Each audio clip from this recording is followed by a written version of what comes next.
Good evening, Holliston, to the December 19th, 2024 meeting of the Holliston School Committee. We're already in session, but we're back from executive session. We'll just do the consent agenda really quickly. The motion to approve the consent agenda. So moved. Second. Okay, all's in favor? Thank you. Is there any school committee individual comment? We're talking about start times later, so. Yeah. Okay. Just a quick one. If you are watching and don't have all your presents wrapped, NHS is running a fundraiser right now over in the high school cafeteria for a small donation. You can get all your gifts wrapped. So get on over there. Yes. Cynthia, any comment from? Do you have any comment, school committee comment? Okay. So then we will move into public comment. This would be the time now for the public to make any comments about anything on our agenda or anything else that they wish to talk about.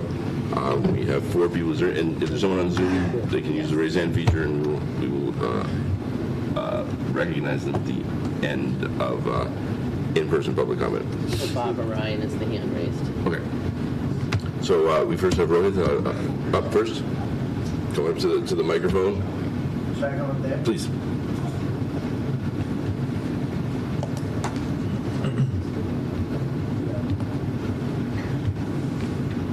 Hello guys, I'm Rohit Ramanathan. I'm an alumni. I graduated in 2022 and I'm currently studying at the University of Wisconsin-Madison.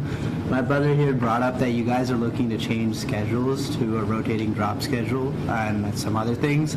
And he was saying thus far, like he's asked about audits and research that you guys have done, and it's been a little vague in terms of the response. So I'd just like some transparency on why you guys are looking for the schedule change and sort of what studies and research you guys have done, some numbers to back up the reason for the change. So just to clarify briefly, because there is a lot of talk about schedules, the schedule we're talking about and voting on tonight is the start time schedule for the different schools.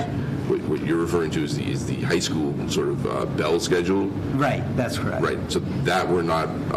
That is currently in a separate committee that was sort of formed as part of our MOA. That's comprised of 4 administrators and 4 teachers, and they're working through the process. We'll have an update from Mr. List, our high school principal, a little, or an administrator, a little later tonight. But that is work in their hands. I don't know, David, if you have anything to add to this specific question, but I don't.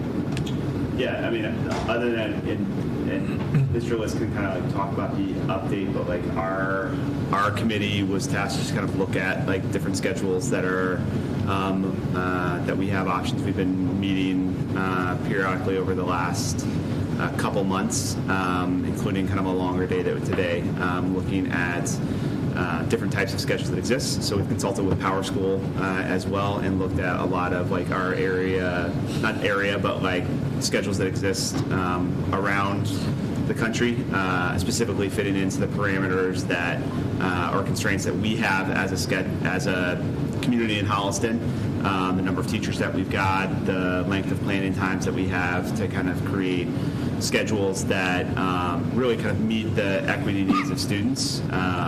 Looking at some things that we've kind of been identified through NEASC. NEASC is also kind of like our accreditation system for Massachusetts high schools and schools, and one of those recommendations to kind of really kind of look at some of those components. Okay. So I think like students and him are a little frustrated that it's sort of difficult to get their hands in touch with the information and research you guys are doing. So like to them it seems like it's sort of vague and like they're not getting any feedback from you guys, and I think the upper administration has been sort of vague about it.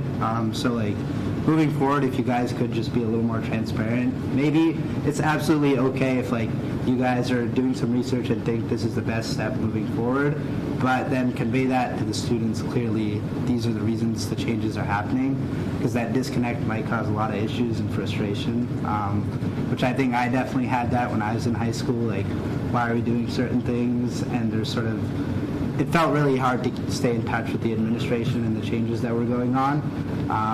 Maybe there's a better process for that, to have the students in touch with the school committee. But he was sort of just like sharing his frustrations with me, and saying like he's class president right now. It's sort of hard for him to get his hands on information. So I know you guys are working on it, and it's a process that's ongoing. But that transparency would really be appreciated. I think parents, teachers, and everyone alike. So I think that there will be more coming. Like the committee needs to finish its work. Then they'll be putting forward a recommendation, and then there will be time before it is sort of finalized, or before there's a vote to sort of implement that schedule. That hopefully a lot more conversations can happen. Okay, sounds good. Thank you. Thank you. Michelle? It's the same topic. Yes. So, hi, my name is Vishal Ramanathan, freshman here at Holliston High. So, last Thursday there was a roundtable with Dr. Kuska, where I know roughly 15 kids in the high school showed up. We talked about our opinions on the schedule, start times, and the proposed schedules. For me, Dr. Kuska was really nice about saying that I could come here and talk about my frustrations that I've had with the schedules that have been proposed, which I know you guys aren't directly a part of, but will be when the voting goes on. And the biggest thing that I want to say, whether this comes up in a month or in 2 months in your next meeting, it's on how 3 or 4 of the 5 proposed schedules that we as students got on the form all had drop schedules, which talking with friends, talking with teachers, you can see the same opinion that not many people want a drop schedule. Maybe it's worked for other schools, but the biggest thing with the drop schedule is some students don't get to see a specific teacher for a specific class roughly 3 to 4 times a week. That disrupts continuous learning. Right now, in this block schedule I have 4 classes. I get to meet with those teachers every day, talk with them, connect with them, learn. If you guys put in a schedule where there's a drop schedule where I'm dropping, maybe it's an 8-class schedule, I'm dropping 3. I don't get to see 3 of those teachers 3 times a week. If I can't see those teachers X amount of times a week, my learning isn't continuous. I'm going to lose touch with my learning. And it's just not just me, it's going to be the other 800 students you guys have attending here every single year. So I know I'm coming sort of at like a frustrated angle. I don't mean to be rude. I don't want you guys to think I'm like a super rude person. It's solely just from the frustration that my friends have conveyed, several of which told me like, I can't come here, but if you can go to that meeting, share the frustrations that we all have, it'd be good, because not everyone can come up here, talk in front of people. Public speaking isn't everyone's strong thing, but I've had several texts from several friends, whether that's been my friends on the football team, wrestling team, student advisory, that they barely even know what some of the changes are. So just like my brother said, being more transparent, talking to kids, saying these are the changes that are going on, please give us your opinions. And I know there are forums that go out really frequently. Like vote on this, say that, and there's one section where you can write your opinions, and that's any other, and it'll always have an asterisk next to it, where you can write down what you may want someone else to read. But for many kids, what they think, I'm writing this down, who's going to read it? Who's going to read this? Why should anyone care if I write it down here? It's a small Google form. They think, okay, several of these people are going to read it, but what are the chances that my opinion is actually going to get cared or read about? Maybe if you guys are, making sure that these kids know that their opinions are listened to, will be listened to, that's good. Because I know it's not just me, there are several more kids that don't like the schedule change that's going to be put forth in the future, which we know is inevitable. Dr. Kuska mentioned it's very high percentage that it is inevitable, and a very low percentage that the $4 schedule we have now stays. So it's the biggest thing that I want to get across is please don't do a drop schedule. I know I'm one student, just one student speaking isn't going to make a big change, but I know that there are several other students behind my back, whether they're watching with their parents over here or more parents around the town, that will be on my side when they say they don't want a drop schedule. And that's pretty much all I had to say. Thank you. Well, thank you very much. And a new schedule will not be, finalized and ratified without, significantly more community discussion. But again, like with the start times discussion, people are always free to email the school committee about concerns that they may have about anything going on in the district.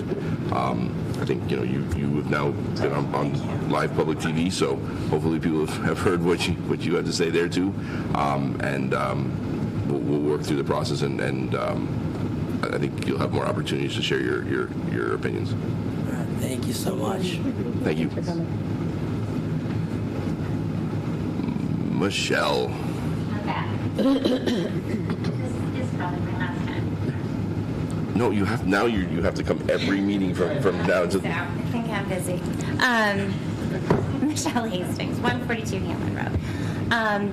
After last week's meeting and reviewing the data, I feel the need to share some concerns about the proposed school start and end times. These decisions affect thousands of students, staff, and families, so we need to prioritize safety, logistics, and the long-term well-being of our school community. The administration has clearly communicated significant safety and logistic issues with certain scenarios.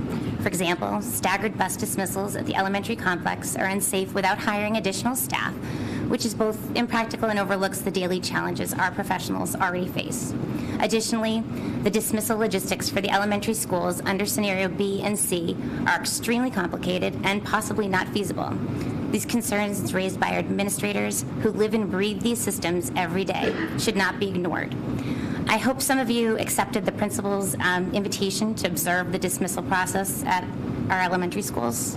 Is anybody able to make it to the elementary schools tomorrow? Definitely a little late. I've seen it a few times though. But it's okay. I think there's a difference between going through the dismissal process as a parent and just sitting there driving through and looking at it and being there with them. As someone who literally volunteered a complete half of my day during COVID to help with dismissal and all of this stuff for the entire year, there's a lot involved to it that I think spending the time with our administrators is very important to see the logistical challenges that go into that. But I'll get back to what I was chatting about.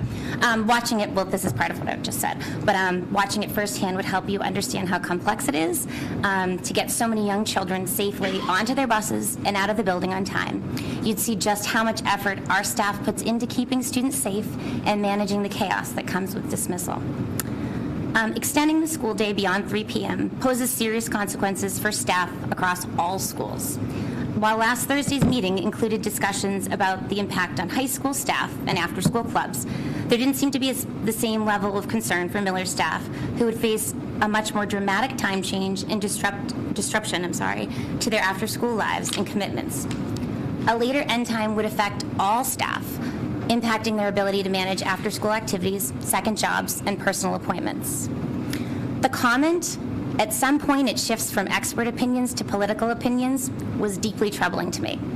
Decisions about education must be based on expertise, safety, and what's best for students and staff, not political promises or personal agendas. Statements like this are disheartening and undermine the hard work of the professionals who've provided thoughtful, informed recommendations. Similarly, comments like these and others come across as dismissive and argumentative.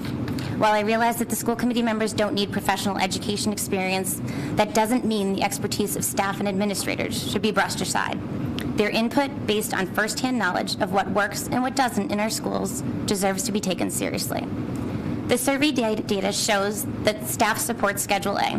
While families and students are divided across all options, importantly, students express nearly equal opposition to all three schedules, highlighting the need to prioritize professional input from those who work directly with students and understand the daily impacts of these decisions. While I understand the concern that parents' voices might feel undervalued, it's important to remember that staff feedback isn't just about personal preference. It reflects their professional expertise on what will best support students academically, logistically, and emotionally. Parents' voices are absolutely important, especially since many help make the override possible. However, weighing staff input more heavily in this specific decision is about ensuring the sustainability and practicality of the plan, not dismissing families' contributions. This isn't about diminishing one group's input. It's about recognizing that teachers and staff bring critical, first-hand experience to the table, which needs to guide us in making a decision that works for everyone in the long term. Feedback from Miller staff and families show that younger students benefit from an earlier start. Teachers have noted that younger children are more alert and productive in the morning. While some families were hesitant about the 7:30 a.m. start time initially, many now see how it supports better learning and allows for outdoor play during daylight hours. We must listen to our licensed professionals, weigh the real impacts on staff and families, and ensure that our choices reflect what is best for our community. This process demands professionalism, respect, and a commitment to doing what is right, not what is politically promised. Many things have changed since the override passed. Please consider these points as you move forward, and thank you for your consideration. So I will just say that I misspoke when I said political. What I more meant was that we had a lot of conversations, discussions, and yes, we did make certain statements during the override based upon conversations and things that we had heard from parents for a number of years and concerns that they had with the start times. And so sometimes you want to make a decision that has to merge sort of different priorities.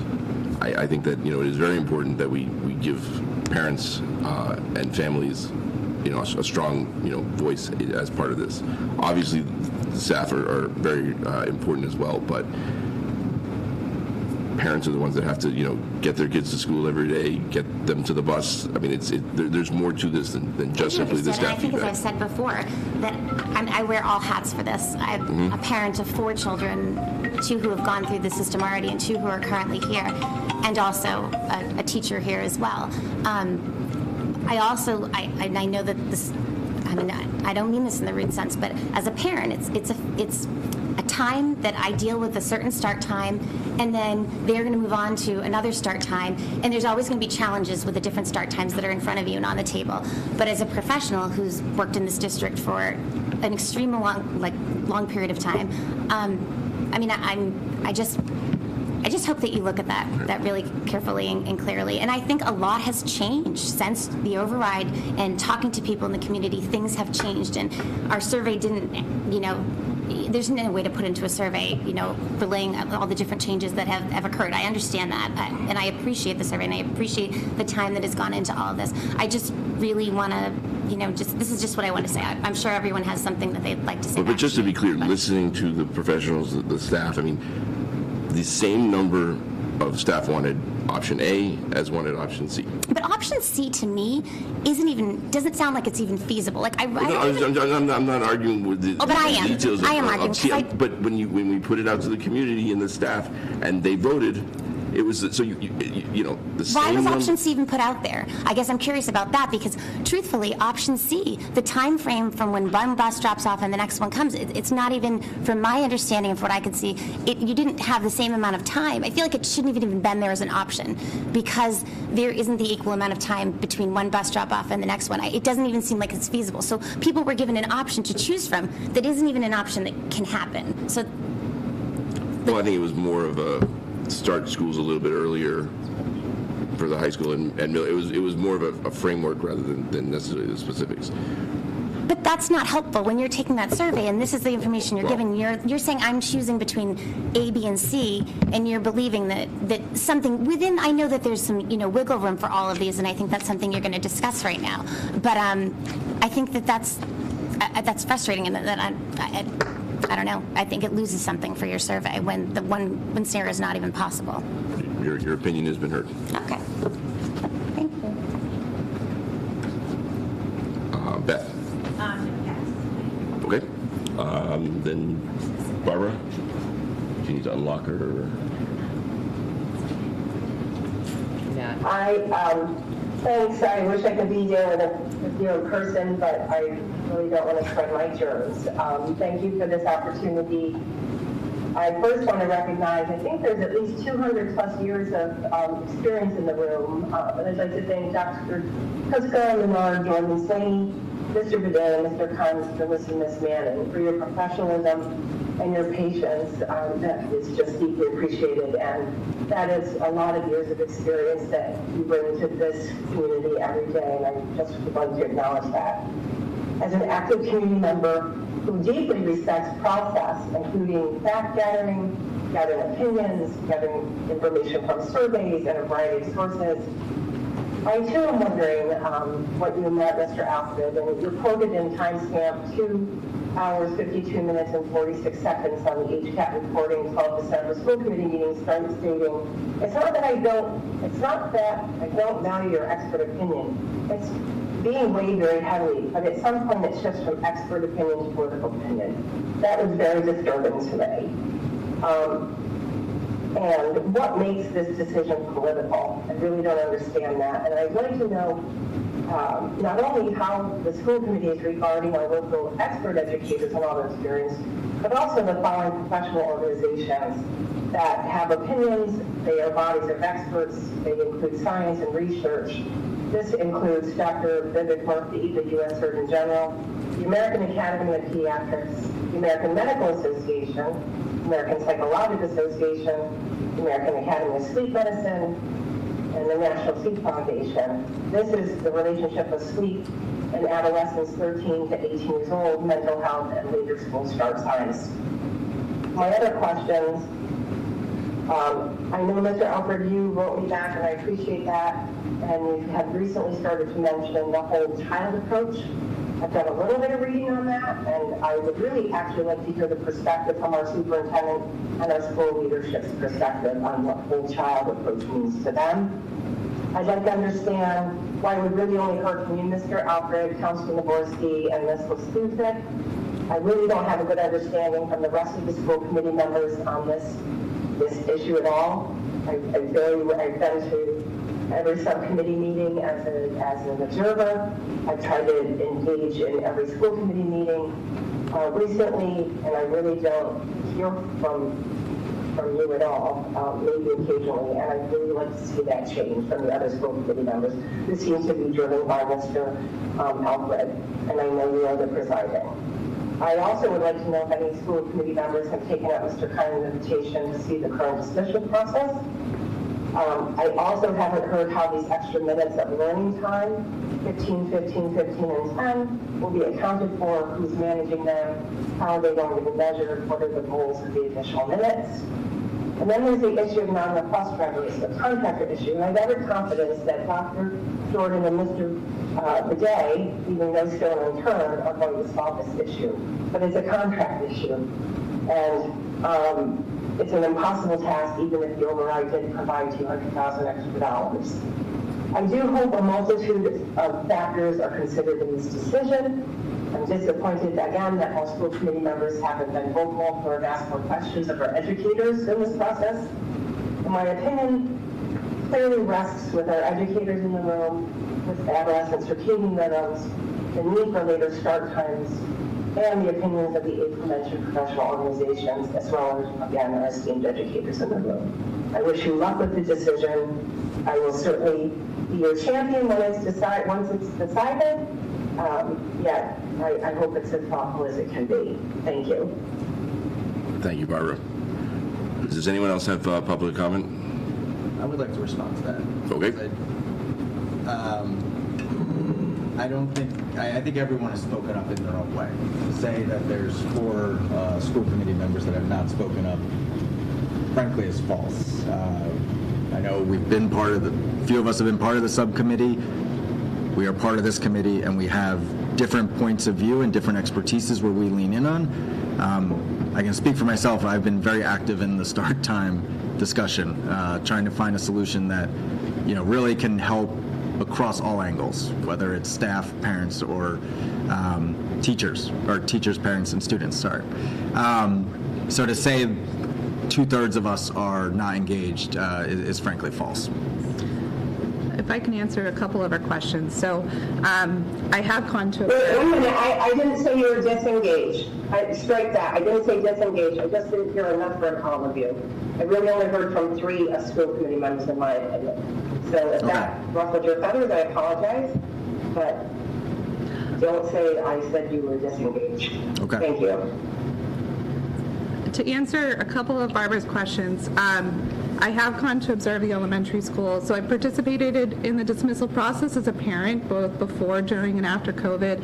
I did go down and watch the Placentino last week, but I've also managed the dismissal process for a 900-student elementary school. And this would be looking at dismissing 1,300 students next year if we combine Miller and Placentino. And so I very much value the plan that was put forth because I know how intricate that is to move students safely and swiftly through that process, especially when we have pre-K kids. In my school, it was 75 pre-K kids that you're helping to put into the car and get the 5-point harness buckled. And so all of those things that to take into consideration is a lot, and so I appreciate the planning put together. I know we've all looked deeply at the research, the sleep study research that the original subcommittee put together several years ago, as well as looked deeply at those survey results. I have read through every single student, parent, and teacher feedback on each of those comments, as well as the emails that came in. And so I really value all the input that the community took the time to put into that. Yeah, and Barbara isn't wrong. I have not been as vocal as Dan, Don, and Cynthia.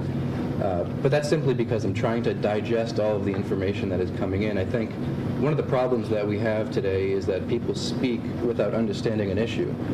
And I don't want to misspeak. I'm considering all of the emails and research that has been coming in and digesting that information so I can make an informed decision. I think that's what we've learned the most from this is how complex this process is, which is why it is taking so long, but also why we're trying to gather as much feedback and research to inform the decision. Yeah, and just to add on, we've gotten so many pieces of information and various perspectives from lots of emails that have been coming in, which have been excellent. The survey, and I can't speak for everyone, but I think we've all read through every single comment on the surveys. So in addition to looking at the numbers and the graphs, which are helpful, it's also really, we gain a lot of insight from just reading the life experiences from everyone, whether it's the teachers, the students, the families, the parents. It's a lot. So we're really trying to balance. Unfortunately, there's like so many various priorities that people have, and it's almost an impossible task to make every single person. We can't satisfy everyone. So it's a balancing act of trying to figure out what really is going to work best for students first, and then families and teachers. I mean, it's a big web. Everyone's important in this whole big equation. So please know, I mean, we really, I this morning read through everything again just to make sure it was fresh in my head to understand, not forget those various perspectives. So, yeah. All right, does anyone else have any public comment on the Zoom or in the room? Okay, we'll close public comment then.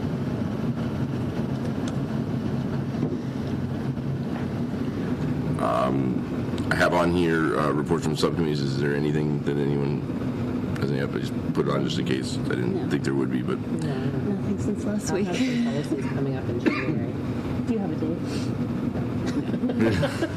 date? But I mean, to add to an agenda. okay. So moving on to, we have an update on our high school MSBA grant application. Someone from our administration want to? Sure. So we were not accepted for this with our statement of interest for a feasibility study. Unfortunately, there were 47 schools that put forward plans, and most of the plans, it seems, that were approved, even though I haven't researched them all, it seems to be the ones that are getting approved are the ones that would have a stronger or large enrollment increases, and they just can't manage the volume of students. I would say that's probably the majority that have been getting approved. And as you've heard us say, initially when I wrote the SOI 2 years ago and last year, we were seeing an uptick in students. and our kindergarten class had increased inside immensely.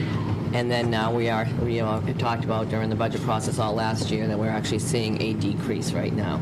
So increased enrollment seems to be what's getting deals to go through, or to get agreements with the MSBA, because they have so limited funds to do so. So it's very unfortunate. We will apply again this year, but I don't know. Each year is a new year, and you're always up against whoever it is that goes for feasibility studies for that year through an SOI. So it's unfortunate, but it is what it is, unfortunately. Yep, that's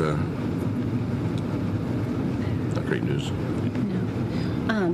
And we will resubmit, and that opens January 13th. Okay, and we have to submit by March.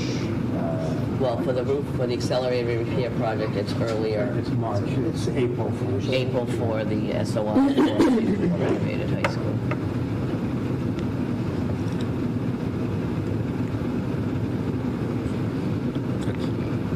I mean, I know it's early to ask, but do we have any thoughts about other studies or anything else that we could include in our application that could strengthen it? Well, I mean, we did do that last year. We brought in a consultant to strengthen our application and gave us all kinds of information. MSBA came out last year, which made us very optimistic. They actually did come do a walkthrough with us, and it gave us some feedback, and we added that to our application. So we actually thought this could be the year because of all that. I think, unfortunately, it comes down to if some schools didn't apply this year, maybe we would have been stronger. But it's every year is just, it starts all over again. It's not like you move closer the more you apply. It's just really who you're up against that year. So I don't know of any other consultant we could use to strengthen that. The fact that the building, although it's challenging and doesn't meet what we would like it to do for today's educational needs, it's not as visually unappealing and run down as some of the buildings because it was renovated in 2001. So we know it has limitations, but the work that had been done then, unfortunately, may be masking some of that as well. I mean, we'll certainly look out if there's any other. We into everything I thought last year. Yeah, it was, we had we had the idea of the enrollment issues that could exist based on the lack of classroom space at the elementary complex. And as Susan mentioned, that that's not the issue or that's not the advantage we have any longer. So we'll actually lose we'll lose a reason for requesting it going forward. So you have to check off the 1 out of 7 reasons that you're applying, and I added the enrollment on the last 2 cycles. I think I'm going to have to take that off, unfortunately, so it would actually it'll help us even less. And unfortunately, again, our building is not in a decrepit fashion. They've reinstated the accelerated repair program, so when the time comes for replacing this roof, it'll fall under accelerated repair as opposed to renovating the building. So that's, good and bad. They do the accelerated repair program, but that's where, they'll push us in that direction rather than spending the money to do the entire building. So. Because then you can't reapply for 10 years if you go into the accelerated repair? I actually don't know that. I wouldn't expect that they're going to give us $2, $3 million, $4 million to repair the roof and then, hand us a, $120 million project. So. Okay. Dr. Jordan, who's going to do the high school school schedule update? I mean, I think, go for it. Yeah, or do you want to come up?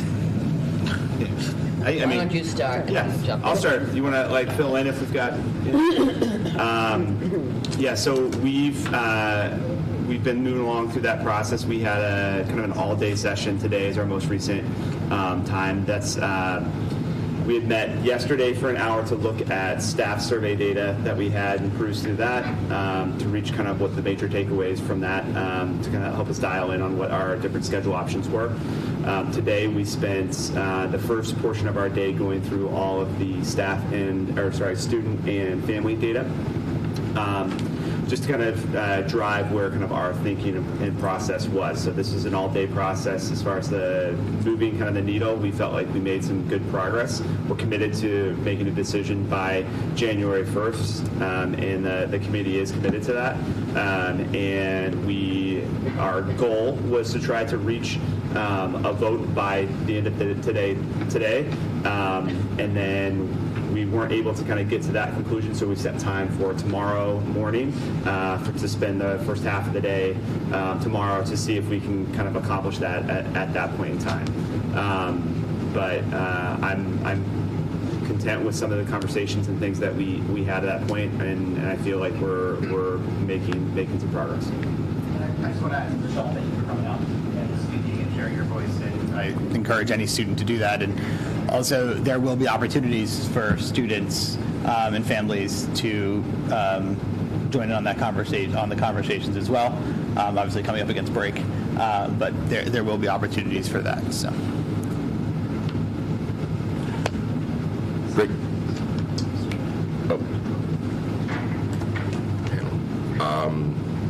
All right. Let's just skip through and get rid of. You get everything else done on our agenda. This should be pretty quick, and then we'll get back to the start times discussion. So, did anyone? They did extend the deadline for the DEI policy committee at the town level. Did anyone have a chance to think about that? See if there's anyone they knew that might be interested. Okay. It's okay. I'll relay that, and we'll move forward. So now we'll just assign a liaison for the Nurses Collective Bargaining Unit. Joe graciously raised his hand last time, so if there's a nomination to appoint Joe as a liaison to the Nurses Collective Bargaining Unit, a second. Okay. All in favor? That passes unanimously. Thanks, Joe. And then we do have a tech collaborative agreement. Do you want to just give a brief overview on what we need to vote on? Yes, so I sit on the tech collaborative for this is my 5th year as a board member, and we had, I believe it was 14 member districts that have been there for a long time, and it was over a year ago, I'd say, Sharon Public Schools approached tech and asked if they could join the collaborative. So it's a long process. They have to be vetted by the board, and then they have to be vetted by DESE. We have to redo the collaborative agreement, and the board has agreed to invite them to become part of the collaborative. But while our board has voted, each school committee has to vote to allow them to be part of the collaborative. They have to have an affirmative vote from each school committee as well. But you were supportive? Yes. Okay. Does anyone have any questions about this? So what exactly do you want as a motion, just to approve the new tech collaborative agreement, okay, including Sharon Public Schools. So move that motion. Moved by Cynthia. Sorry. Okay. All's in favor? Aye. Thank you. Is there anything else we can do? Set our next meeting. You want to set our next meeting date?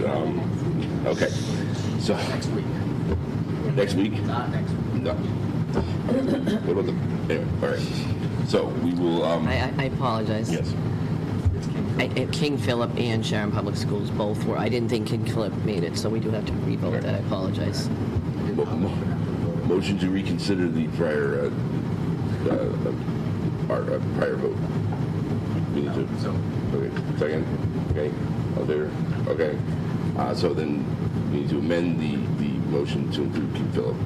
So is there a motion to do that? Okay. All in favor? Okay. Thank you. Thank you. No, we got to make sure we get everything in there. So I know that some of us have had conversations with administration about potentially trying to find some middle ground with some of the options. Optimal ground. What's that? Optimal ground. Thank you for speaking up.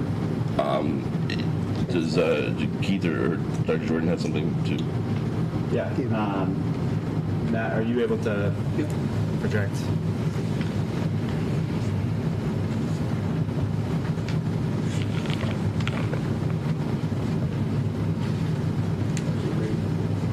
So while Matt kind of gets that up, over the last week, Keith and I had asked principals to kind of collect the start and end time and kind of length of some of our transitions of what we're getting at. So if we are looking to kind of accordion in a little bit our different ends, how much flexibility do we have? We've been operating off the assumption of like 50 to 55 minute bus routes. Are there opportunities to kind of transition down to 45 at points and other different points? So we built some models based off the data that we collected and what we believe is feasible.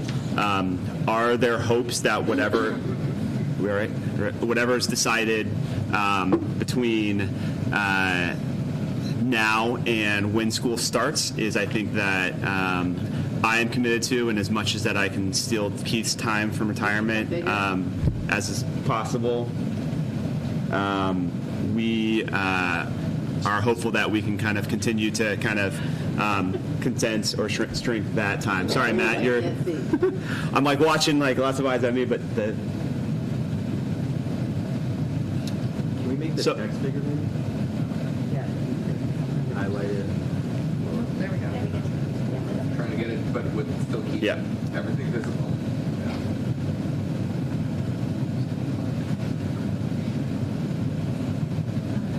You want to walk them through the time? Yep. In what we're looking at, this is option A. There was, where there was concern about 7:30 a.m. and then how would that impact, while that got us below the 3 o'clock window, it was seeing like, could we look at some considerations at times that might exist potentially after this model. I can in a live mode we can put times into it if we want to look at what was this is presuming 7:40 at this point on when the district would start and then when it would end. We can put in or change times live if we want to. We want to make it 7:45, the impact that it would have. But this is the option A model at 7:40. This would put in as a district end time of 3:03 p.m. Based off of some of the data that we've collected to kind of create that model. On the second tab, once I kind of give you a second to kind of take a glance at this, is an option C. That's kind of a feasibility model based off the information that we've collected. We're putting elementary second. And I don't know if... Can I just ask a question on this one? Why are Adams and the high school both ending at the same time? And maybe I'm wrong because it's so hard I can't tell, but it appears to me that Adams and the high school end at 3:03. 10 minutes, these are starting 10 minutes apart. 10 minutes. Right, but why, we've always had staggered end time where they have to share the same bus, so why is it not staggered? The time while being, it is staggered. 3:03 and 3:03? Well, no, at the beginning of the day. 8:25 and 8:15, it's the beginning of the day. The challenge, I didn't see here, was on there. The challenge is trying to get the students out as quickly as possible from the high school to get them onto their next event as soon as possible. So the decision was made to dismiss the high school, to arrive at the high school first and dismiss them. When you arrive at the high school first, it's going to dismiss them at about the same time, is what it's going to be. Because we had hoped, when we originally built the model, we had hoped that the time difference between the high school and middle school to go across Washington Street was 5 minutes. And over the last week of data, it's been 10. It's been 8, 9, 10 consistently. So we're currently ending in the high school second. So after the middle school, this is just an opportunity for us to kind of like have that end as soon as possible. But by doing that, based off the length of the day of the middle school, which is 10 minutes shorter, it's going to end at 3:03, 3:03. So are the hundreds of kids just waiting for 10 minutes for the bus to show up? Yes. And which ones are waiting? The middle schoolers? Yes. Is someone watching the 400 or 500 middle schoolers while they wait 10 minutes for the bus? The administration is available, yes. I mean, to do it the reverse, if you do it the reverse, you're going to end up with either dropping children off appreciably earlier at the middle school and then having it end appreciably early. Right, but are there safety concerns of having like 400 or 500 middle schoolers waiting for 10 minutes outside for the buses? I think we're like with middle schoolers is like the secondary age. I think that there is more ability for them to kind of monitor. They do that in the morning as far as like them when they arrive and the number of students that are waiting there. Do we need supervision out there? Yes. Do we need less supervision than say the elementary school might need if there's like a similar situation that occurs? Yeah. And you know, we have on a given Friday or whatever it would be, we have a large number of students that walk or use kind of alternative means that are there. This type of solution, like I want to encourage families and students to look at alternative pickup locations like St. Mary's and different places we use during COVID potentially. But I do think that you know, of the models we've got, I would feel the most comfortable having our secondary students with that wait time as far as the supervision that we would need. This model gives us this has got the 17 buses in the morning, running the morning run, which are running the first run, the elementary run, automatically providing us an extra the two buses that we might need for immediately available for sports. If we're able to potentially look at our ridership and where that happens is create a little bit faster routes that we might be able to speed up kind of availability of a third and fourth bus at certain points in time. That's something to think that, you know, we're working towards over this period of time between now and the start of the school year to kind of make those more available. But minimally, we would definitely always have two buses, and then we would immediately have who would be on a little bit faster run would immediately have the third and fourth buses that follow. Dr. Jordan, would there be any, this is what it looks like right now, are there going to actions during the course of this year and even into next to possibly get 740 even later through some optimization? Like, could there be a plan? I know you can't commit to it and that's committed to it, but are there paths you see where we could actually move it a little bit later without affecting the end times? I think our goal will be continually to work on it between now and the start of school to find every opportunity to tighten this up as much as we possibly can, and that's every bit of detail that we're looking to, as you said, to concretize it right now before we can like deeply dive into the routes and not have a committed structure to actually kind of really build that isn't something that we want to like commit to, but it is very much part of the work of like really getting into the actual routes, the actual ridership that we're going to have for next year, and what flexibility we have to kind of consolidate that. I think it would be better to be able to try to tighten it up after we've gone through, because I mean it still is all new to be putting all the elementary together. To be able to tighten it up later and shorten it slightly would be better than the alternative to start and then have to increase the time. I mean, that would actually be worse for families. So, way this benefits, and coming back to all walks of feedback, sleep studies, all of the information. The biggest issue with the original option was 7:30. That was really where people were honing on. We made changes here, but I just appreciate the commitment to continue to look at to keep pushing that a little bit later, because there are concerns. I have a 2.5-year-old and I can't even get him up by 7. So I see the challenges, but certainly there are puts and takes to this process, and I do think this satisfies a lot of the concerns that a lot of folks have had. And right, I mean, we're at 3:03 p.m. I know that's not the 3 o'clock p.m. I think that, you know, where we are, this is kind of, are there things that can be done? Are we hopeful of the impact of the bridge opening at the down by the Miller Placentino campus? Are we concerned? Are there gains that can be made by ushering buses across Washington? Yes. Are there potentially community decisions that could occur that can improve our ability to kind of do this? Yes. but kind of within our purview as like administrators to kind of really do this is kind of where we are, and my hope is that the community can kind of look at other opportunities for us to be able to kind of condense this as well. And the select board did open us to come with some have a discussion. So I think we should take them up on that.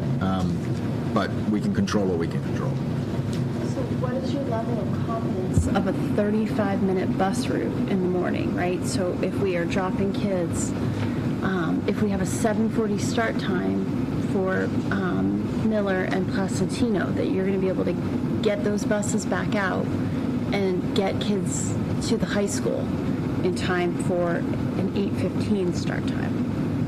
I mean, so to me, that looks a lot like 35 minutes. Are we running 35 minutes now? Because it's a similar route with high school and Rams together now.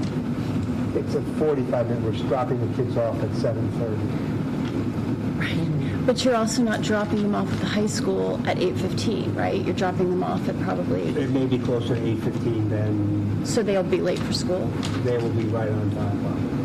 Right now, when I look at from the software, having put the routes together, without doing a lot of efficiency things, my longest route is 49 minutes, excuse me. I still have a few more tricks to play to get that down.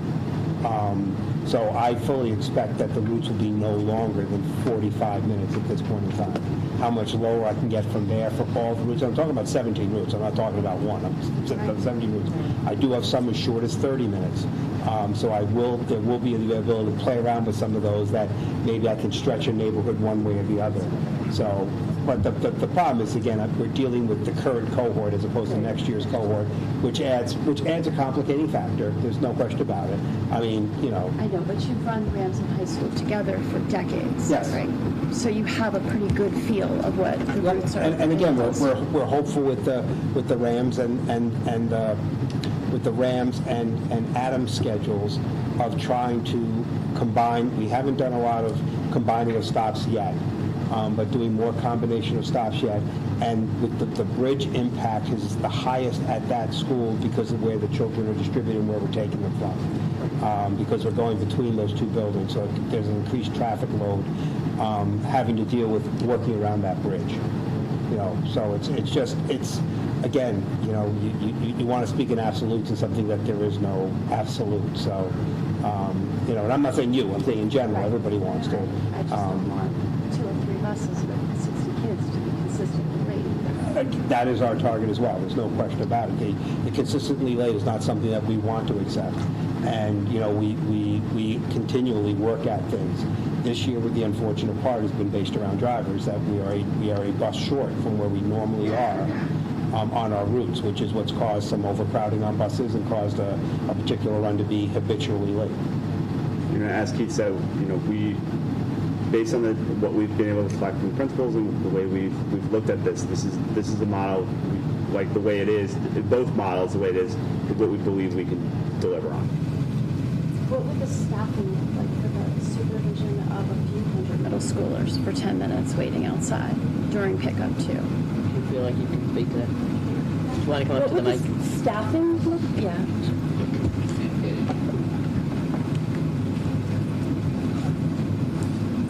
We've heard concerns at Placentino and Miller about buses being a few minutes late and the concerns of having several hundred kids waiting outside to get on the buses and the staffing issues and the supervision of those kids. The proposal I think I'm hearing has our middle schoolers waiting probably about 10 minutes for buses. And I think there could be as many as 400, 500 kids. What kind of staffing do we have, or what would you need, and how do you feel about this, in terms of this alternative of 740 that has your middle schoolers waiting for 10 minutes? Are you comfortable with this, and how would you supervise? So that is currently how it looks at the middle school. So we go outside with all of the kids in the building, which is a little over 600. Some of them walk, some of them get picked up.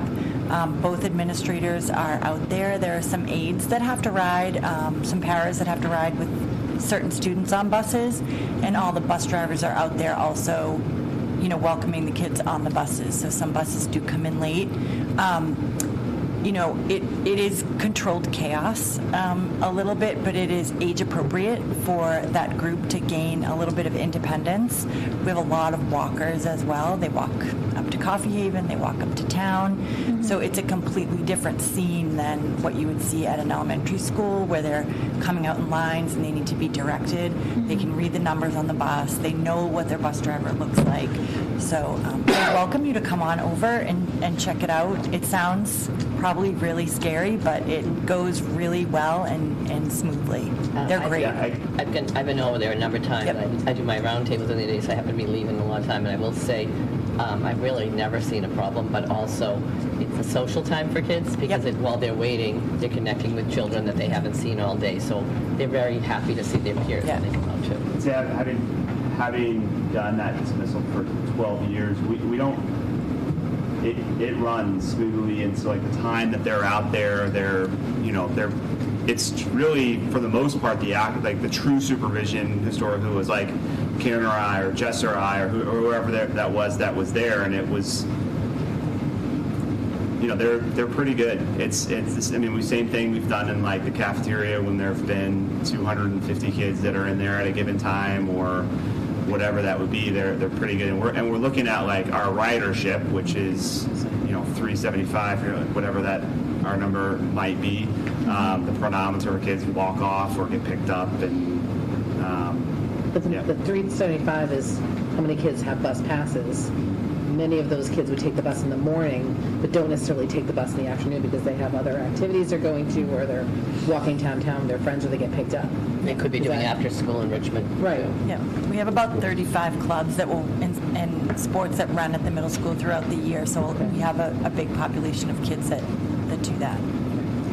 What time are the buses dropping off at Miller now, like as far as the delta between? Are you looking at it? Right, like this year. In the morning? Yeah. First bus gets in at 7, 2 buses get in at 7:05.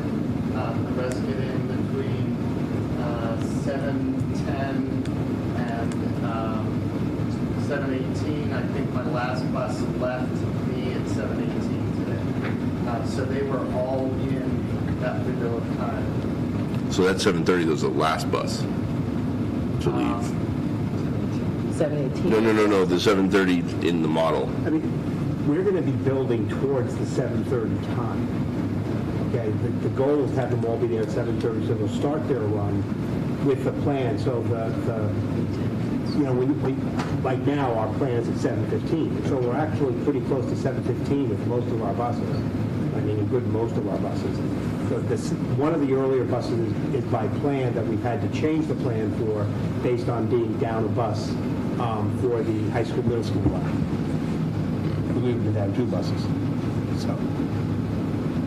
So yeah, at 7:30, there might be some buses that get there a little before 7:30.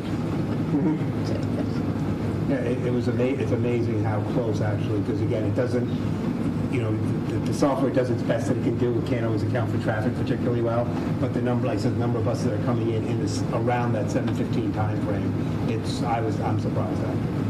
When we collected the data this past week. And I appreciate that you guys have continued to work over the last week and looked at that data and tried to polish this up. Has this alteration of Schedule A been shared with all the principals in terms of discussed and no concerns? It's not a great variation. I mean, structurally, it's the same structure. It's just tweaking times at this point based on the new data. So that, again, sharing, I'll say no, but again, structurally it's the same. But they're here tonight, and I guess I just want to know if they have any concerns with this slight change to Schedule A. I was actually hoping when you were talking last week that we could get to the 740. And I think with the numbers that they crunched this week, we could see that would work on both ends.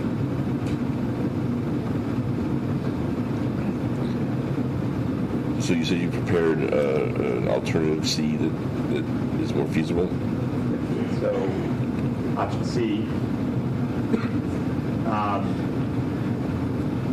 This is based again off of like our times. This is putting Adams and the high school first, and then Miller and Placentino second. Again, we can manipulate these times. This is based off of a 7:45, just acknowledging a desire for not the true 7:30, but also like a later time, acknowledging kind of a later start times stuff that we've done. But this has got Miller Placentino as far as the bus depart at 3:48 p.m. And the challenge that we have here, while the AM on the high school run, high school and Adams run, we could in theory start Miller and Placentino at 8:40 a.m. The way their day would end at 3:18 and 3:15 p.m. There's actually, based off of the runs that we've had after the secondary PM run, that there would be about a 28-minute downtime, gap time, that we would need student supervision before buses before buses would arrive to pick up our students to take them there. So we would need. Explain that again. Yep. So Placentino Miller, due to kind of their shorter, a little bit shorter day, and based off of them having they have a longer run. So we're accounting for like a 50-minute, 55-minute run, and needing that in order to get the buses there, to load the buses and get them out. There's a lot to account for, and this is what we would be kind of comfortable on and being able to deliver on.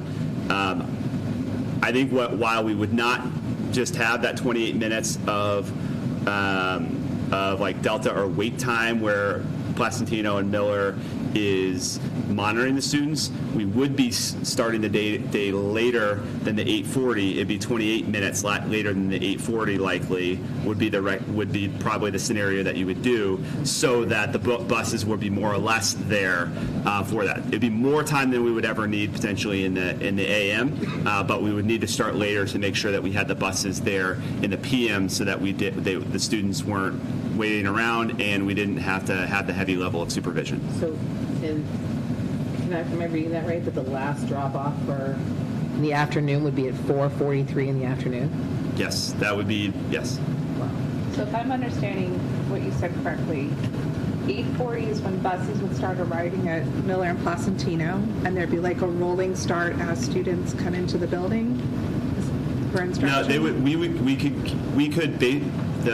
if we were just to try to get Miller and Placentino started as fast as possible based off of like how soon we could get the buses from the Adams High School run, we could start the elementary schools at 8:40. The challenge with doing that is that when we end, the time it will take to get in the afternoon the buses there, and the length of the days of the high school leaves us with a 28-minute gap if we were to start at 8:40, that Placentino and Miller would need to supervise students for 28 minutes. Or we don't start at 8:40 and you start 28 minutes later, and then the buses would be there at the 3:43 by the 3:43 time. So what you're saying is It's almost triple the time of the option A. Yeah. Kids would be waiting, and these are elementary students. Or we greatly impact staff and students by pushing the school day back further. Something the something the principals had mentioned was that this option would, at dismissal, second dismissal, have no SROs available. How would that impact dismissal? I mean, our SROs, I would almost turn to Jamie and Dave to be able to talk about specifically the role of the SRO in arrival and dismissal. But, I mean, other than I can acknowledge that we would not have access to that SRO unless we worked with the town and the police department to adjust their schedule in some capacity or whatever that would be. So I will say, right now, they can come up, and while they're coming up, so the schedule is 7 to 3 now, so Placentino dismisses after that. They are there for the Miller dismissal. The difference, so that gets Miller rolling. The difference is now we're talking about all of the kids going at the same time with no SRO. So I mean, Have there been discussions with Holliston Police as to how to provide coverage if that were to occur? In the past, I have not recently because I didn't know we were going. In the past, it was not well received because it's a condition of collective bargaining. It's their collective bargaining, 7 to 3. So we can't impact We that. can't change their shifts. There's 5 minutes now between high school and Rams. Why is there 10? There's 10 minutes now. Do I just not know the schedule? Oh, there's 5. That was No, 8, 10, and 85. we assume there's 10 minutes in travel. That's what I'm saying. But the start time is 8:05. 8:05. Right. Right, but now you've got 10 minutes. Okay. Right now, the way it is right now, Rams is 8:05, high school is 8:10. But now that we're trying to accommodate, we reverse to make high school first because they have the extra time at the end. Just trying to accommodate for all of that, we reverse and made middle school later than high school. Just trying to keep it as tight as possible. Right, but high school and Rams should be quicker because you have a traffic light that will actually ensure that cars are getting across rather than having to. At dismissal, it won't be though, because that's when you'll be running the student traffic as well. That's the, the problem is that the high school run, what we saw with the data we collected this past week, that the high school, middle school run for some Placentino runs is buttressing up an hour long, or actually one run is slightly over an hour. So we built the 55 minutes and assuming we can cut it down to that. But it's like, again, there's one run that I think was an hour and a minute, or an hour and But now you're going to be planning because you're going to put some Miller kids on those buses that are a little faster. It's high school, middle school. Oh, you're going to No, high school, middle school run. Why is it so much longer? I think that maybe they're just, I honestly don't know. Let's say I do know. My guess is that they're either struggling going around in some neighborhoods. Maybe some of the traffic is hitting earlier than it used to in the past. I honestly don't know. But the cars are. Not regional is what I'm looking for. No, we're going to combine stops, but I'm not going to make up 15 minutes by combining stops on a run, is what I'm saying. If I'm running a run that's going an hour, the hope would be is that I can cut 5 minutes out by combining some stops. I mean, stopping a bus is a 30-second event. The brake, stop, open the door, close the door, and start the bus up. 30 seconds. Joe still had a question that we wanted to ask the administrator about the SRO. Do you need more information? What the dismissal would look like without it. Yeah, what would the impact be of not having an SRO on site during the second dismissal in option C? Well, Dave has the SRO at his dismissal because they're early enough to be there. We just have to think about the compoundingness of having double the kids, probably 3/4 kind of the cars, like combined together. With the waiting, what Dave and I were talking about is if we're holding, so the buses go first, right? If we're holding kids, we'd be holding all kids, which includes all those cars too, lining up. So it would be one of us, directing traffic, but then it would be one of us not watching all those kids for 28 minutes too. So And the one thing with the SRO, we tend to be able to phase out the SRO after about 3-4 weeks, get the pattern down. I don't know what that's going to look like with this new pattern coming through. They are always willing to jump in whenever they can. I also know that they've been filling in for the crosswalk guard, down over by CVS in those things. So, it's just one of those things where I know Jamie doesn't have him right now if she's got issues that are going on at the end of the day. I think it's a challenge to think about as a parent, knowing your child's school day ends at a certain day, you have to wait 20 minutes. we'll have an increase in the amount of cars and pickups and what I like to call walkers, because they park somewhere and walk, Yeah, and then we're getting into, I'm not sure what the survey said about after-school activities and things, so. But you dismiss, but you let parents on and getting their kids before the buses leave. We're not, because we want the buses to be able to get in and we can get the You're talking 17 buses in 28 minutes. What? That's what we like. No, I'm saying, if you got 17 buses in 28 minutes, letting the parents through is I not... also don't want to diminish the fact that if we're talking about some kids getting home at 4:43 in the afternoon, that means for like the entirety of like the winter, or from the time that daylight savings starts, right, until it ends or beyond, your kids are getting home in the dark. There is no outside activity, I don't care what it is, that doesn't happen for kids, and that's bad for kids of those ages. They need to get home from school and be able to get out and be able to get outside, get fresh air, blow off some steam, and they will, and our option A, they have a chance to do that all year. But in this option, they don't get to do it barely at all. What time does the latest Placentino kid get off the bus right now? But I'm talking about the end of their day, not the beginning of their day. No, I'm talking right now. What time does the latest Placentino kid get off the bus? They're at least at 3:20 or so. It's got to be at least 4:20. 4:20. No, not 4:20. So I'd say probably a little after 4, maybe 4:10, maybe. Yeah, but this is a Well, significant... you're building in a 55-minute run time, so it should fit on this one. So No, 55 minutes to get from the middle school on. no, you're saying 3:48 and then you're 3:40 and 4:43. You're saying is the latest start time. It's 55 minutes.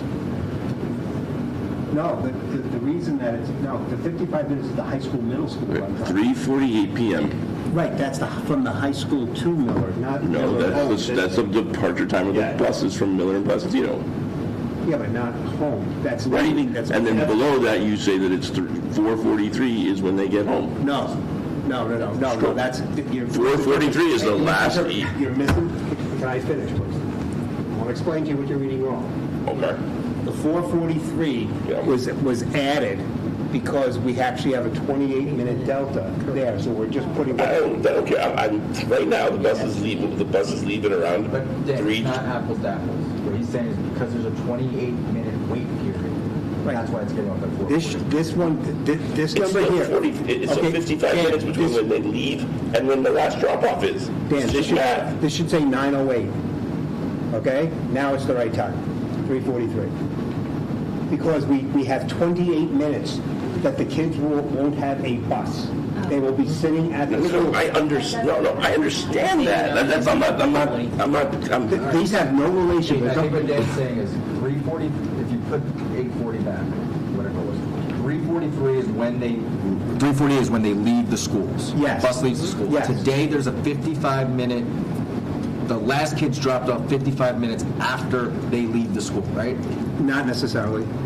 We have not projected. I'm talking. What is the latest elementary school Placentino drop-off time today? Again, sometime after 4. Not much after 4. Would be sometime after 4. But that would make sense, Dan, though, because if we're saying 55, that's not right. It would be 4:43 because you're adding 28 minutes to 4:05. What I will get at is that like we wouldn't be able to base this off of we can base it. We can project our secondary runs because we're doing that right now.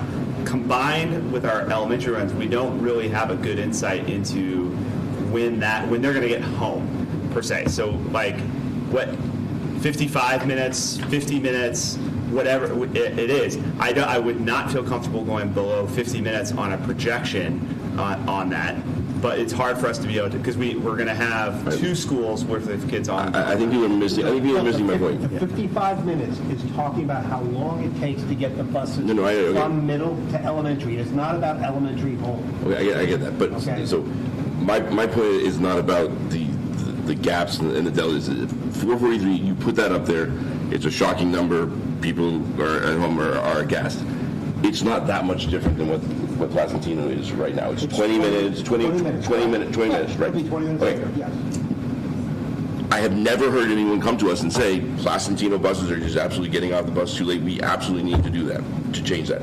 So my point is we're now, Cynthia is saying kids need to be outside and getting outside time. They need to be able to blow off some steam in the middle of the winter. It's dark out and they don't have that opportunity. And yet nobody until we start talking about this brought that up as an issue and something that we should try to address over time. But I think we did hear in the survey.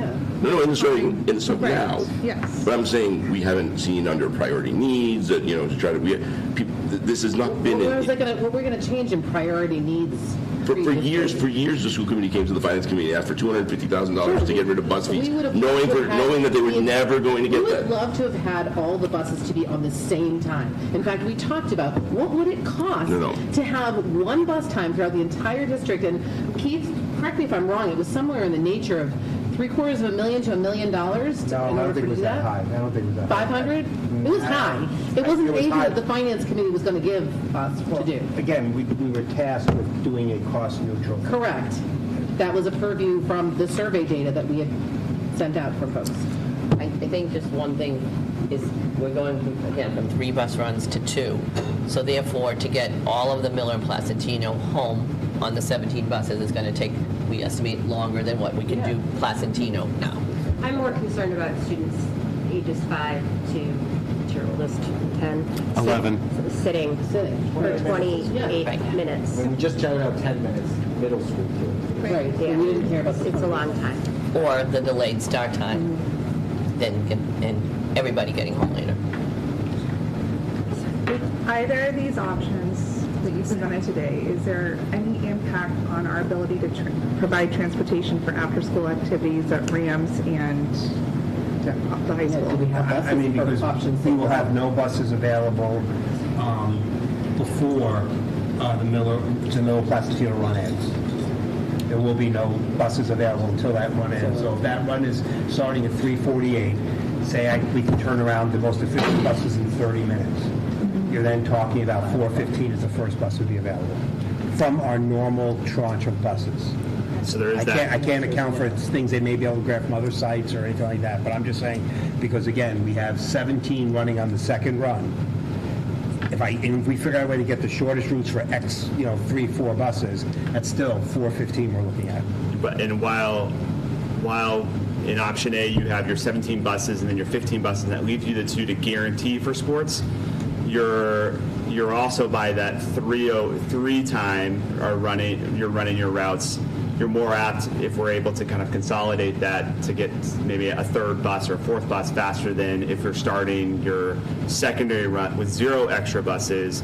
You're starting your secondary run at 3:48. You are looking well past 4 o'clock to have any buses potentially available.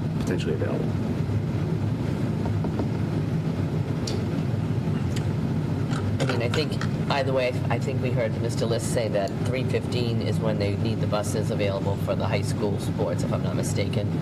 Correct, Mr. List? And so with the 17 buses tied up and not getting to school till 3:43, I mean, there is just no bus. That's the issue.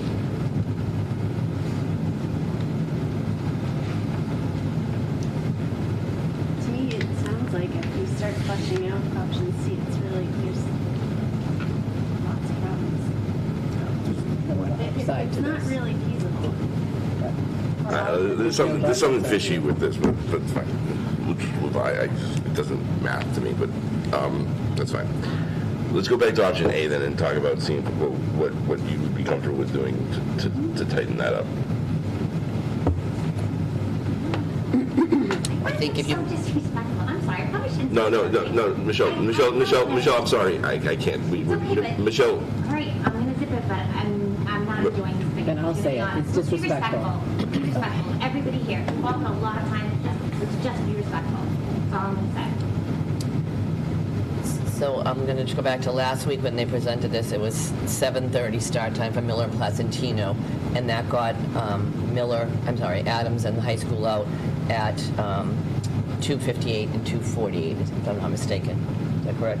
2:58 was the latest. 2:53 and 2:58. Yes, 2:53 and 2:58. Thank you. So by pushing them 10 minutes later at Miller and Placentino, that should have pushed them to 3:03 and 3:08. But hearing the concerns, this is where Mr. Goudet and Dr. Jordan tried to work, so shaving 5 minutes off of that high school. So I know we want to get them out no later than 3. 3:03 was the best that they feel we can do in this model, with the hope that after we run the buses next fall, we would try to decrease that and get us before 3 o'clock. I mean, the hope is to shave 5 minutes off. I think it could be definitely more feasible when the bridge is open. But, To you know. be fair, I think you have to consider both sides, right? We do want to push it a little bit later too. So if we gain time, we have to make a decision. Do we want to have the elementaries come in a little bit later or shave off 5 minutes from high school? So I think, again, that's going to be for another Whichever way we go, but to try to tighten up regardless. So, and I appreciate that you were able to bring it down from what could have been 308 to 303. I just want to say, based on that survey data, when asked, RAM staff said it would put it a negative impact if we went past 3 o'clock, 18 RAM staff and 24 high school staff. And I know 303 is just past 3 o'clock. The only thing I would say is we've been really creative and really pushed you guys, and we've had lots of discussions, and I appreciate all the time you put into this. One thing that I see as different between Rams and the high school is the parking lot gridlock. It's a little easier for staff who are already pressed if it's 303 to get out of, it's a little easier to get out of the Rams lot. So I guess if we move towards a 303 time, it's incredibly important to me that we are committed to trying to reimagine the parking lot and the situation and getting people out, because staff did report, much more so at the high school than Rams, that it was impactful to take them to 3 o'clock because of childcare, because of second jobs, because of a number of factors. So I don't love 303. I liked 258, but I also hear the feedback we're getting about 7:30 and how early it is. So I think we need a commitment to seeing if we can use, and you guys have been so creative with what you want to do with the carpool for joining the two schools and what we've done through COVID, that I know there's a solution, right? So that we can, still help people get out quicker. And this may be a solution that we would work with the town on too, Yes. and honestly, because we can only do what we can do. I mean, if I'm coming back to the high school, I can't even get into my office if it's that time of day. I mean, that's the reality, right? It's a gridlock, just the way that it's designed. So I know we have limited options, but it is possible that the students aren't getting on the buses right at 3:03. And that teachers might actually be able to leave while the kids are still waiting for the buses. Do you know what I mean? So this is part of what we think could happen as well. And I'd be remiss just to acknowledge the hard work the principals have done over the last week, and us done to really we're shaped looking at seconds and minutes and things like that, and that's just in the last week, and we found 5 minutes. I'm just saying that the things that we can do in 7 months, I don't know how many months we have until next September, however many months that is, to find more time, and my hope is that the things that town can do, the bridge can do, and to find that time. The issue though is we do need to sort of set a time now. We can do more work, but there's only so much sort of changes that we can make once we set times. I mean, a few minutes here and there, but It's safe to say we have to vote on something. We're not going to solve this tonight. Sounds like, and you can reaffirm, there's a commitment. I think for next year, this is what it looks like. If they're able to do something, we'll have to come back and reconsider that. We're talking minutes here. We're not saying rechange the whole schedule. But I guess what I want to understand too is what's proposed here tonight is 303 for Rams and the high school. But we're talking about getting the buses to the high school first and then Rams. So I guess my question is, why can't we flip that and take the buses to Rams first, and then we're not clogging up the high school lot as much? And I kind of feel like I'm more comfortable with my 14 to 18-year-old being somewhat unsupervised for those 10 minutes than I would be my 11 to 14-year-old. So I guess, and oftentimes high schoolers are running around trying to get extra help or a question answered or stopping off for something. So is there a reason why we wouldn't consider putting those buses at Rams at 303, getting people out of our mess of a parking lot, and then bringing the buses up? The biggest mess in the parking lot is the students and the parents. So I'm just saying, because there are... Buses are contributors, and they block entrance The buses are only in the front. The majority of cars, by a great number, are in the parking lot area. The best way to control the parking lot is controlling the exits. And so if you to be respectful of the teachers, to allow the teachers basically to escape the grounds through the one way that way, and forcing everybody else, parents and students, out the other way, and maybe even holding them for a little bit for a few minutes so that most of the teachers, at least many of the teachers, can get out, that would be a big help. Okay, that's a good idea, but respectfully, 15 buses leaving an entrance are also clogging things up and clogging But traffic 15 up. don't leave that entrance, though, and they clog it up because we have cars. They get mostly clogged either at the bottom because of students leaving, or up here at the top of Hollis, students leaving again. If we held them back, which I've wanted to do a number of times, if we held them back, the buses would then be able to escape as well. So if you're dealing with just teachers and buses trying to get out, and again, remember, a good 1, 2, 3, 4, 5, 6 or 7 of the buses actually go out this side, and the others go out that side. So the buses are split based on where they go next. What are the pros of having those buses leave the high school first? Like, why did you guys The set pros it would up be, I that think way? it'd be easier to control the traffic with regards to slowing down the students and parents. If we go to the Adams first, then we just have to let everybody go, and the buses may take longer to get here too with traffic. Which we have had problems in the past. We do not remember we added 5 minutes. One of the reasons is to try to get the buses here before the high school let out. I don't know, and I can't believe how much I'm quoting Keith on this these days, is structure. But this is getting into the things past the structure that, we might find, once we've got a solid structure, we're 95% of the way there, and then we can, that's a nuance. It's we do have it identified. Maybe it's faster to drop at the high school first or whatever that would be. We might be able to, condition the light so that the buses shoot down and they're able to utilize the light to get across so that we can go into and get the buses over to the high school versus a police officer being there. Those are things that are maybe outside of our ability to control at this point, but would be iterations that. It's also possible, because right now there's 5 minutes between middle and high school, that you could do 8:15 and 8:20 and adjust that. There's incremental changes, but the majority of it would be that you would vote on the structure that we've proposed with some hopeful small tweaks afterwards. And if with further study, if it was that it made sense to go to Adams first and the high school, we would just adjust the start times. Obviously sooner as opposed to later. But again, as a wise man once said, it's about the structure and being able to have the structure in place and approximate-ish times. 7:40-ish. 8:15-ish. It's enough for us to guide the rest of the program and give people an idea about when they need to both be at work and be at school. Thank you. So I also just want to reiterate that I do appreciate all the time and the work that you guys have put into it. I recognize that all the administration has put in a significant amount of time, and it is more than I think anyone ever. Monumental task. Okay, anyone has ever anticipated, and but I think that everyone in the community also needs to recognize that it is our job, is our fiduciary responsibility to push back on some of the assumptions that you've made, and to question the inputs and the sort of the assumptions that are underlying this.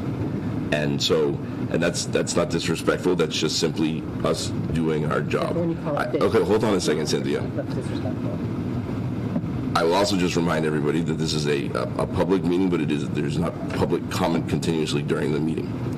So we need, there's a time for public comment, and then there's a time for the committee to deliberate. So we need to adhere to that. That being said, where do people stand? I think we're ready to vote. Okay, so Cynthia is ready to vote. We're voting against these two options, right? Well, or we can. The original A and the original B, the original C. We can do variations of We can this. vote what we're seeing on the screen as amended, or as revised. Can we just clarify for people that are watching that are wondering, why are we looking at options that we didn't survey them for? So the original 3 that were on the survey were taken from our last school committee meeting as the potential options. And then exploring further, we appreciate the work that you've done to explore further other options. There are like an infinite number of options, so we have to limit it. But also taking into consideration the feedback that staff and families have shared around what would it look like if we pushed it back a little bit or shifted the times a little bit. So Yeah, this is direct feedback. I mean, option A had some negative feedback. Again, a lot of it, not solely, but a lot of it was based on the 7:30 start time. This was an effort to get that a bit later, so it's not like we pulled something new out again. This is an iteration of option A. Directly related to that feedback. Yes. Yes. But I just want to say, like, the fact that we were even able to get Placentino and Miller together, which is like a dream scenario. As a parent of 3 kids that was on 3 different buses for years, I really applaud you for being able to think creatively and be able to make this reality, because I think it's huge for families to have 2 bus runs that they can manage with their young kids together is amazing. So thank you. Before we vote, let me just ask. Woodland Street opens. We get some help from the town on a few things. We streamline some of the exits. Everything. We get all the favorables going. We do stuff. We reduce bus pickups, stops. We consolidate. Where do you think the best case scenario for this is over time? Can we get to a 750 with a 258? Can we say 15 minutes? I don't think so. So what's the best case? I think like there's maybe another 5 minutes of play here, maybe 5 to 7. And I mean maybe 7. 5, I think, is in play. Traffic patterns would have to change. There still is Washington Street in the way, and they're not going to give us the magic bypass lane. So if the town wants to install that magic bypass lane, then yeah. I mean, but some of it is just volume, the types of streets we have. We've looked a little bit, like I said, at combining stops already. That'll continue throughout the year and make appropriate. We do know, the parents will not necessarily be happy with some of those combinations because, my first child went here, my second child went here. Why is my third child going to have to walk down the street? And but again, we have to create efficiencies to have the most time-efficient model that we can while still maintaining our safety standards. And convenience will not really be an option. But what about splitting the high school and Adams buses up so you don't have to cross Washington necessarily with them? The difficulty with that is the runs become much longer because now I'm covering the entire town to say half the buses. You know what I'm saying? Because I'd have to have 2 buses go up Adams Street. I'd have to have 2 buses. No, not necessarily, because with the high school you'd only have a few stops, right? They still have to go up the street. Well, but not every street. No, but I'm saying I'd have to go out to Adams Street with 2 buses, down South Street with 2 buses. I'd have to go all the way out, to Old Cart Path with 2 buses. Then we're going to be driving right behind each other, potentially.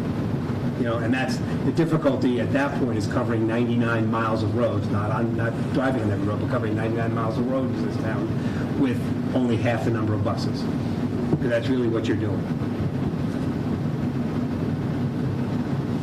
I mean, I'd have 5 buses possibly, maybe 6 buses going through the Queens, as opposed to just 3.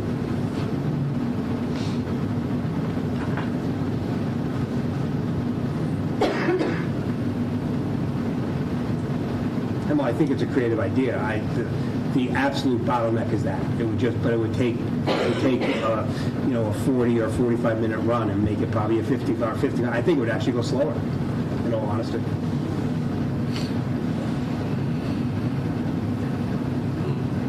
Pat West and I would always say, Pat West, a former longtime transportation coordinator, we always kind of figured that 9 buses was the minimum buses to cover the entire town. So we'd be taking the high school, middle school run if we were thinking that, from 15 buses to 19 buses now. Our enrollment was higher than the... It was to cover the town, not to pick up. That was coverage, not for volume. That was just coverage. We would need 9 buses. Just because of the size of the town. It's because of the size of the town. we drew out neighborhoods. We did neighborhoods. We need 1 bus in this neighborhood, 2 buses that neighborhood type of thing. But the number was always 9. Oh, I mentioned Pat's name. She's watching. North Adams, she's in now. So I doubt she's watching.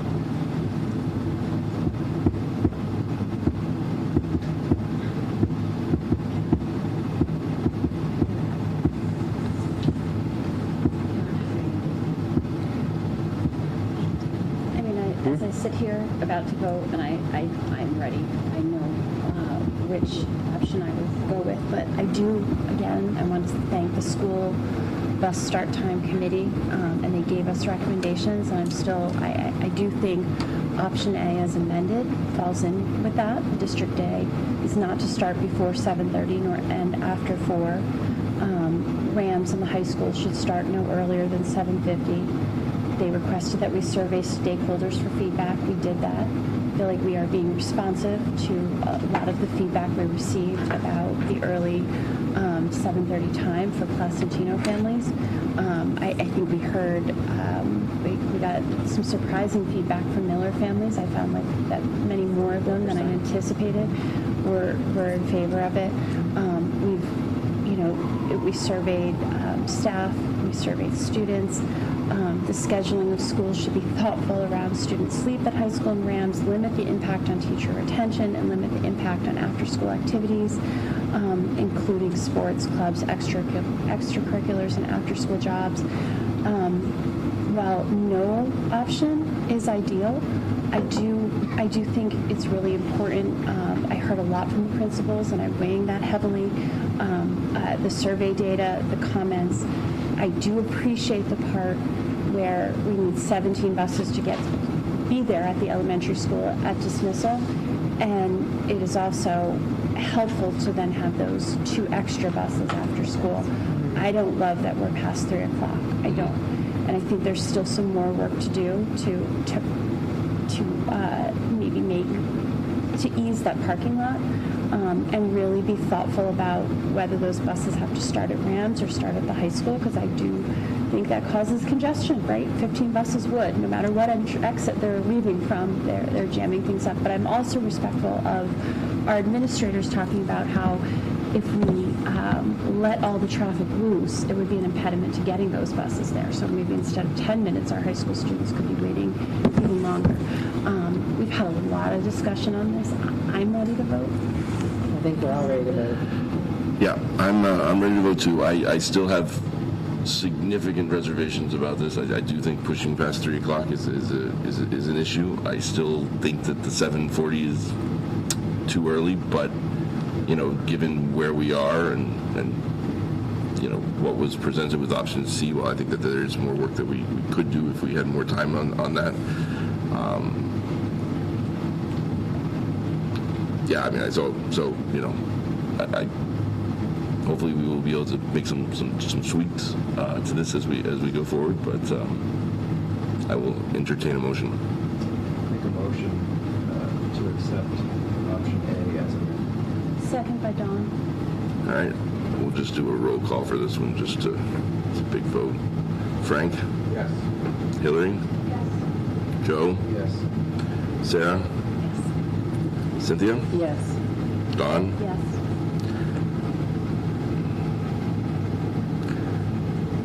And I will vote yes as well. So with that, we have a schedule. Thank you to everyone. Thank you to all of you. And thank you to our administrators for all their hard work, for bringing up the phone calls from me, and dealing with them and all those questions. And thank you to our principals and Jess is here too. Yes. Do you need to be called? Do you want to be called on for something just so that you know? No, I'm good. I'm not even coming in January. Oh, did you get good for January? Okay. We have to go through a draft, but before everyone leaves, though, if I might just ask people to stay for just 1 second, because we do have kind of a big announcement. No, well, not really an announcement to make, but as many of you know, On March 27th of 2024, Mr. Keith Boudet, our Assistant Superintendent of Finance and Operations, informed Dr. Kuska and subsequently the school committee that he intended to retire as of June 30th. We've been fortunate that with everything going on, he's agreed to stay on and help us out, plan for the implementation of what we just voted on, help Dr. Jordan transition into his role. But Keith has served Holliston and the Holliston Public Schools with distinction for 24 years. It's an incredible amount of time. And he's helped see the district through some very challenging periods, including COVID. When I remember being on Zoom calls with him while he wore a mask in his office alone, which was... Keith is not only a town employee, though, he's also a longtime resident and, is a parent in the district. While Keith will most likely be around in some sort of part-time capacity, at least through January, this will more than likely be his last school committee meeting, which is kind of hard to believe. Well, we're definitely excited to have Dr. Jordan here, and we welcome you to this new role. It's also a bittersweet day as we wish Keith good luck in his retirement. So on behalf of the Holliston School Committee, I have a card here for you with a small token of our appreciation for all that you've done for the district over 24 years. It's also not lost on me that I'm presenting this to you as a former tormentor from my days on the Finance Committee. Though even then I could appreciate your knowledge and dedication to the town and everything that you did. So thank you very much for everything, and don't go too far, but we do wish you well and hope that you have some fun. Thank you. Thank you. I do appreciate it.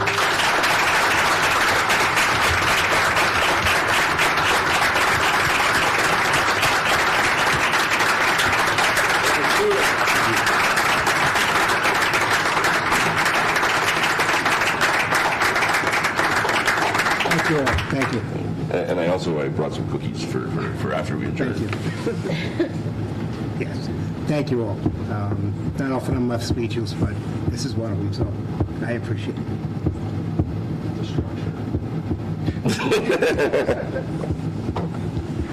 So thank you, everyone. We just have one last piece of business, which is to approve a communication to go out. People are welcome to stay for that, but it will be pretty boring now that we've gone through. Do we read it in public? No, we don't have to read it. No. This is just to review. Sarah was gracious enough to put it together, and so.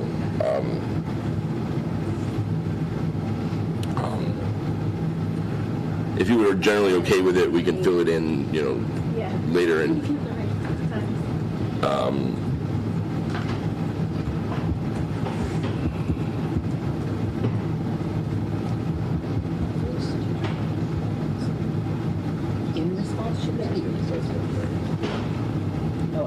we don't have editing access. Oh. Yeah, I can edit. Yeah, I'm not sure if this sounds right. The first paragraph that says the new teacher contract and are also in response. They definitely have a response. Okay. Should I refresh mine? No, I think I had in response initially. Okay.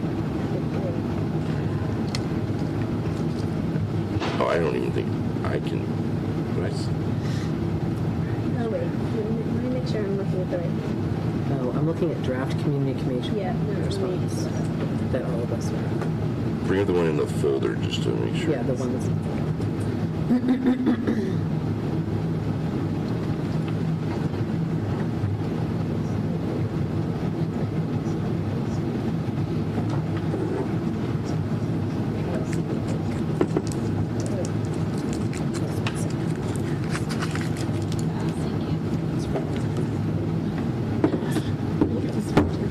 I'm talking to myself. Okay.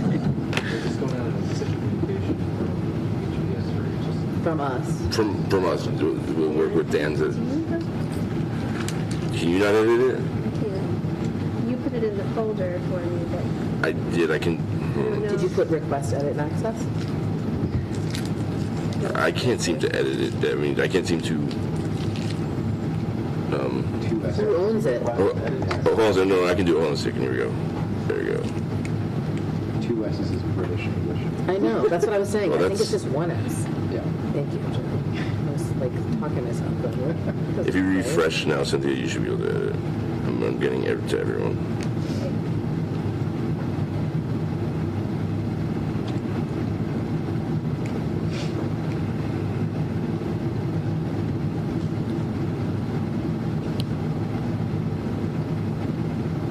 Okay. I might need to refresh here.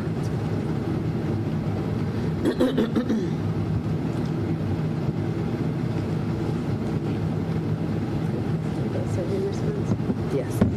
Where was It said busing. There should be one S for bus. I got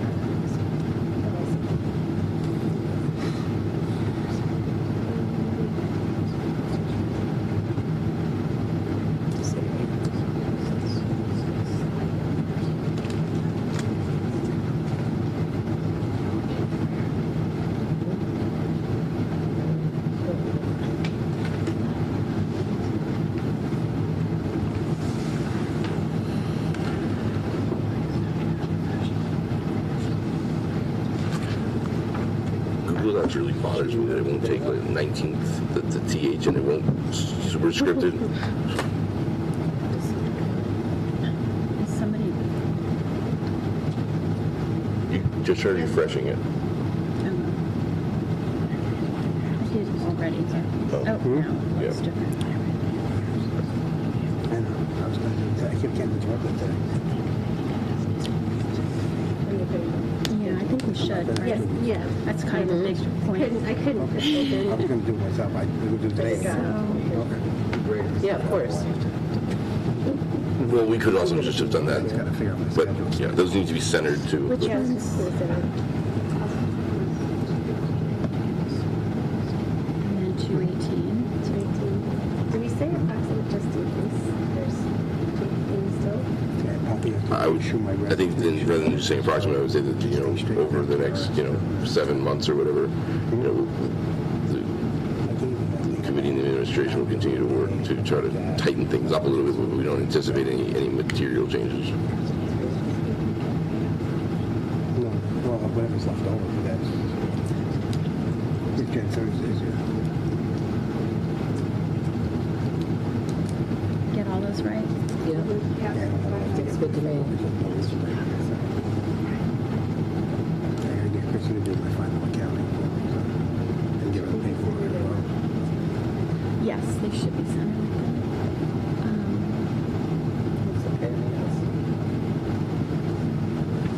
That looks better. Yeah, I guess that looks better.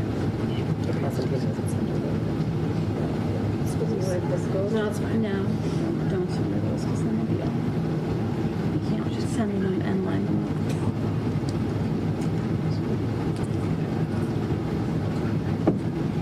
Also, I mean, AM and PM really should be capitalized. I mean, I'm just saying.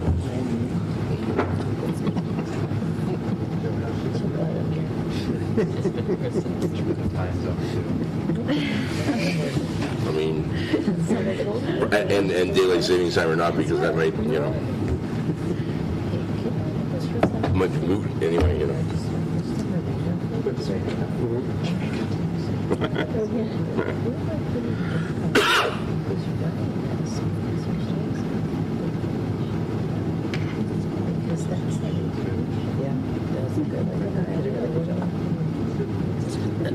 Yeah, we should sign. They want it to be two. Felt very to the point. It should have our There's a lot names of on work it. in that. It'll go out with our names on the bottom, like normally Dan adds the names are on the Good, will bottom. he just do that? Yeah. When we send it to him, we can make sure it is, but that's the default, I think. All right, if everyone's good with it, then I'll entertain a motion to approve the communication to the community to go out tomorrow. Second. All those in favor? Okay, that We'll carries have a date at the top of it. unanimously. The date at the top of it. Yeah. We'll put a date in on the top of it. So we can say, well, December. I mean, Surprised in August. I mean, there's Just saying, I don't want somebody. At least it there's a time. It happens. There's a time and a date set in the email, but I mean, but we can add that. Where's this going to be sent? To the email distribution list? Yeah. To everyone. Yeah. With the housing reporter.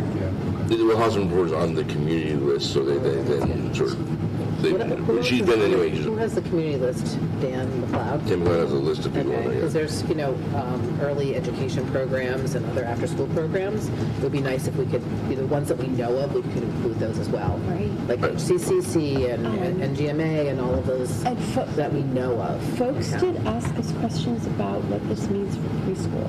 So I do think at least in January we might need an update on what this looks like for the preschool hours. Dr. Jordan, can you make sure that all the sort of the connected entities of the school, the different preschools, the different any contacts you have at those, get this communication? I don't know if they're on the community distribution list already or not. But I'm talking about the ones that are not affiliated directly with Holliston, but are impacted because they. I don't know that we would be able to get that weekend. Well, the connections that we do know. I think for our existing preschoolers, they can sign up for this newsletter, right? We checked that out with Dan McLeod with the survey. Right. We did have pre-K families there. Yes. Right.